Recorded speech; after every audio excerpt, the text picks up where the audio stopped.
નમસ્કાર 24 ન્યૂઝ ગુજરાતમાં આપનું સ્વાગત છે। અમે કવરેજ કરી રહ્યા છીએ રાજ્યભરના તાજા સમાચારો।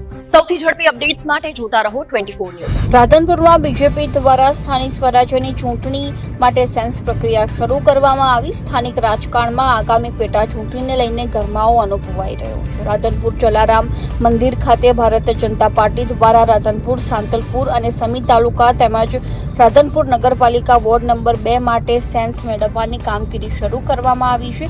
આ કાર્યક્રમ દરમિયાન પાર્ટીના નિરીક્ષકોમાં જગદીશભાઈ મકવાણા, ડોક્ટર ભૂપેન્દ્રભાઈ પટેલ અને આરાબેન નવા હાજર રહ્યા હતા। તેઓએ કાર્યકર્તાઓ પાસેથી મત પસંદગીઓ અને ધારણાઓનો સંપર્ક કર્યો। પાર્ટી દ્વારા આ પ્રક્રિયા ચલાવવામાં આવતા તાલુકા પંચાયત અને જિલ્લા પંચાયત માટે ઉમેદવારોની પસંદગી પણ વહેલી તકે કરવાની તૈયારી છે। સ્થાનિક કાર્યકર્તાઓમાંથી મોટી સંખ્યામાં ઉમેદવારો ઉમટી પડતા રાજકારણમાં તાપમાન વધ્યું હોવાનું જણાઈ રહ્યું છે।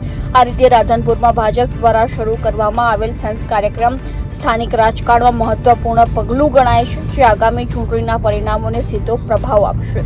રિપોર્ટર ભગીરથસિંહ જાડેજા, સાંતલપુર।